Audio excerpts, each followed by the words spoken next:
Sud Radio, 19h-19h30, les vraies voix du sport. Les vraies voix du sport, 19e journée de Ligue 1 ce week-end qui signifie fin des matchs allés. Le champion d'automne est déjà connu, ou peut-être champion d'hiver maintenant, on va le rebaptiser. C'est évidemment le Paris Saint-Germain, mais cette Ligue 1 est passionnante et il va y avoir encore beaucoup de surprises d'ici la fin de saison. Nous sommes en compagnie de Laurent Jaoui, rédacteur en chef de Prime Video qui diffuse une grande partie des matchs de Ligue 1. Laurent Jaoui, bonsoir.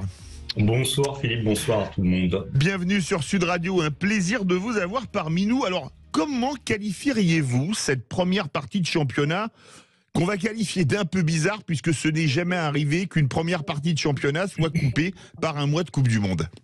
Oui, on n'a jamais eu effectivement une configuration comme celle-là qui a vu le championnat s'interrompre 6 semaines de suite. En fait, c'est 2 championnats en un, puisque la plupart des effectifs ont enregistré une deuxième préparation lors de la Coupe du Monde, en gros de début à la mi-décembre, pour pouvoir repartir en forme à partir du 27 décembre, date qui a vu le championnat reprendre après la Coupe du Monde. Donc ça a quand même bouleversé pas mal l'écosystème de la Ligue 1 qui n'avait jamais connu ça. Enfin, la Ligue 1 et les autres championnats nationaux, d'ailleurs les autres championnats domestiques, et ça rebat un peu les cartes. Et c'est comme un deuxième championnat qui démarre avec des statuts différents, puisque il y a des champions du monde, des vice-champions du monde, des gens qui se sont fait sortir en demi-finale, des gens qui ont vécu des déceptions, évidemment, avec leur sélection et qui doivent repartir en club. On n'a jamais vraiment vu ça. Par exemple, on n'avait jamais vu des champions du monde revenir en club 13 jours après leur titre mondial. C'est le cas de Messi avec le Paris Saint-Germain. Ça fait partie effectivement des bizarreries et des nouveautés de cette situation inédite qui n'est pas appelée a priori à se reproduire. Alors Laurent Jaoui, je le rappelle, vous êtes rédacteur en chef de Prime Video qui diffuse une grande partie de la Ligue 1, mais vous êtes un éminent connaisseur du football mondial. La Ligue 1, parmi les grands championnats, vous la situez à quel niveau aujourd'hui ? On a l'habitude de dire qu'il y a 5 grands championnats, l'Angleterre, l'Espagne, l'Italie, l'Allemagne et la France. Et cette présentation n'est pas erronée. Les esprits un peu plus pointilleux, un peu plus précis parlent du 4+1, c'est-à-dire une sorte de top 4 avec des pays qui, à partir du prochain cycle de la Ligue des Champions, vont directement qualifier 4 équipes pour la plus prestigieuse compétition européenne, et la France juste derrière. Disons que la France fait tout son possible pour s'arrimer à ce top 4 et essaie de conserver son avance sur d'autres pays comme le Portugal, les Pays-Bas, qui sont effectivement des championnats dont on peut légitimement penser que la France a une longueur d'avance sur cela, même s'il présente évidemment énormément de qualité. Donc, top 5 pour les esprits optimistes, top 4,5 pour les esprits un peu plus pointilleux ou pessimistes, quoi, comme on veut. Quels sont les points forts de la Ligue 1 pour vous ? La formation. D'abord, la formation, c'est on l'a vu encore récemment lors du mondial. Il y a un système de formation très performant en France. Les clubs travaillent bien, sortent beaucoup de joueurs.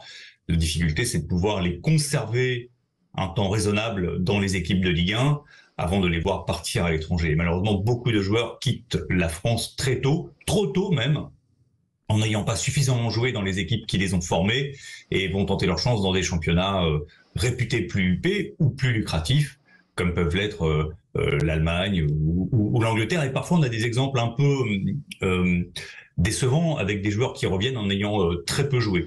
Donc, son principal atout, c'est la formation.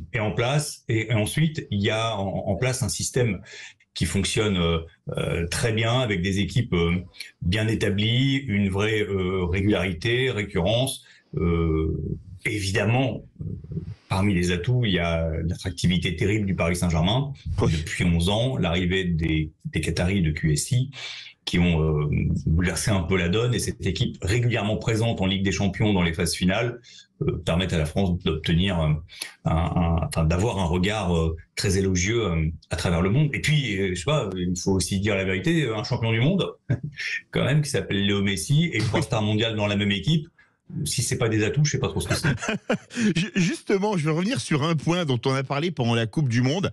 La région Île-de-France est la région qui avait envoyé le plus de joueurs au Qatar, toutes sélections confondues, devant l'État de Sao Paulo. Alors l'État de Sao Paulo, il y a tellement de clubs géants dans l'État de Sao Paulo, le Corinthians, le FC Sao Paulo, le FC Santos, où a évolué Pelé, évidemment on ne peut pas ne pas en parler. Et l'État de Sao Paulo, c'est un peu plus de 40 millions d'habitants. L'Île-de-France, c'est 11 à 12 millions. Est-ce que quelque part, c'est pas une preuve, vous parliez de la formation, qu'aujourd'hui, la France, c'est devenu un peu comme le Brésil, le principal exportateur de footballeurs, et que ça donne peut-être un avantage pour nous, pour la sélection, parce qu'on a toujours des joueurs formés qui vont dans les plus grands clubs et les plus grands championnats? Ah, c'est une certitude, c'est un vivier incroyable. Alors c'est une chance pour la sélection française, c'est une chance aussi pour plein de sélections parce que pas mal de ces joueurs-là sont binationaux et peuvent jouer pour une deuxième sélection quand ils ont le sentiment d'être barrés un peu pour la sélection française. Évidemment que tout ce qui se passe en Île-de-France est tout bonnement incroyable. Après, il y a un tout petit schisme quand même et il faut le signaler, le souligner, même s'il n'est pas très agréable à entendre, c'est que malheureusement, beaucoup de ces joueurs ne trouvent pas leur place dans le club qui naturellement pourrait les accueillir, en l'occurrence le Paris Saint-Germain. Parce que le Paris Saint-Germain a une autre politique et il doit à la fois accueillir des stars planétaires mondiales, le Paris Saint-Germain a pour but de devenir et le devient une marque mondiale, et en même temps d'accueillir des jeunes. Et on a bien vu depuis une dizaine d'années, quand même, toute la difficulté que les jeunes ont, globalement, à s'imposer au Paris Saint-Germain. Ils partent tenter leur chance dans d'autres clubs. Donc oui, évidemment, c'est un vivier formidable. Et ça permet de souligner un paradoxe. Il n'y a qu'un club parisien en Ligue 1, un club parisien en Ligue 2, quelques clubs en troisième échelon, oui. Voilà, en national. Quand en Europe, ce modèle-là n'existe pas, puisque la plupart des grandes villes possèdent deux clubs. Je parle même pas de Londres, ils sont une dizaine de clubs entre la Ligue 1 entre le premier et le deuxième échelon. Donc oui, formidable vivier, mais qui de temps en temps doit aller trouver une sorte d'oxygène ailleurs. Et beaucoup de ces joueurs quittent la France, encore une fois trop tôt, faute d'avoir des structures capables de les accueillir. Quand on regarde ce qui se passe, est-ce que, quand on voit la Coupe du Monde, ce qui s'est passé, est-ce que finalement, les deux meilleurs joueurs du monde, Mbappé et Messi, ne jouent pas en Ligue 1? Bah si, bien sûr. Regardez la finale et regardez la manière dont la finale a pesé sur les épaules de ces deux joueurs pour des raisons différentes, oui. De part et d'autre. Voilà, ils sont en Ligue 1. S'ils ne s'étaient pas blessés, on peut aussi ajouter quand même Neymar, oui. Avec lequel parfois je trouve on est un peu juste, on est un peu dur dans nos commentaires. Peut-être qu'on est aussi un petit peu trop, j'allais dire, influencé par son mode de vie plus que par ses performances sur le terrain, parce que c'est quand même un formidable joueur. Il y a effectivement les deux meilleurs joueurs du monde du moment qui évoluent au Paris Saint-Germain, et il y a une triplette tout bonnement incroyable.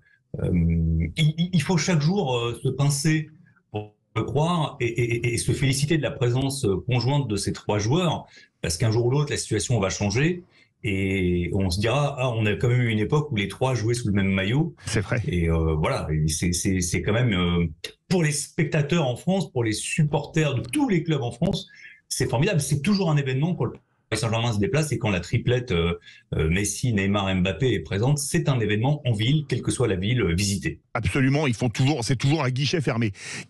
Qu'est-ce que la Ligue 1 a amené à Prime Video, Laurent Jaoui, dont je rappelle que vous êtes le rédacteur en chef?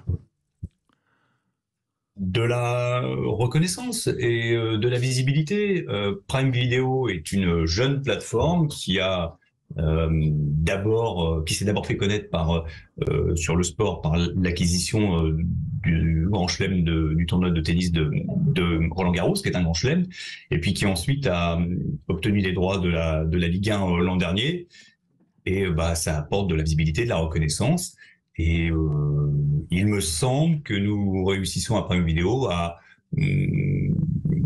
proposer une couverture jugée crédible, satisfaisante et novatrice de ce championnat. Donc ça marche dans les deux sens. C'est évidemment une compétition qui permet à un diffuseur d'asseoir sa notoriété, mais c'est aussi pour ce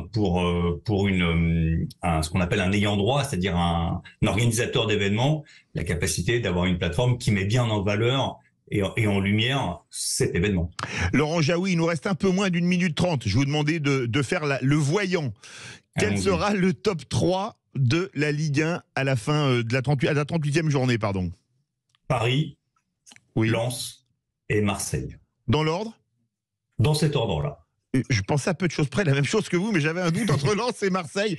On l'a tous, mais ce que montre le Racing Club de Lens depuis... extraordinaire. Voilà, il y a quelque chose dans cette équipe d'assez irrationnel, magique. Il y a un feu qui traverse cette équipe et qui normalement devrait leur permettre d'avoir la qualification directe pour la Ligue des Champions. Allez, il nous reste 30 secondes pour teaser le rugby. Pour vous, quelle est la révélation au niveau des joueurs de cette première partie de championnat? C'est Fofana. C'est pas vraiment une révélation, c'est une confirmation. Oui, on est bien d'accord, c'est vrai. Et le meilleur joueur de cette Ligue 1, c'est qui? Ça va être compliqué. Kylian Mbappé, c'est quand même pas très difficile de répondre. Malheureusement pour ses détracteurs, toutes les semaines, il trouve, il en a très peu des détracteurs. C'est le meilleur joueur, et puis c'est le joueur aujourd'hui le plus influent, Oui, c'est vrai. Dans tous les sens du terme, on l'a encore vu la semaine dernière. Voilà. Absolument. Quel joueur, et qu'est-ce qui nous a fait rêver, et qu'est-ce qu'il va encore nous faire rêver. Merci beaucoup, Laurent Jaoui, un rédacteur en chef de Prime Video qui diffuse une grande partie des matchs de la Ligue 1. C'était le foot. Maintenant, on va passer au rugby avec la Pro D2 et l'équipe des sports de Sud Radio avec Alexandre Priam et tous ses copains. On se retrouve lundi dans Les Vraies Voix, mais tout de suite, on va parler argent. Conseil de famille, Stéphane Moller.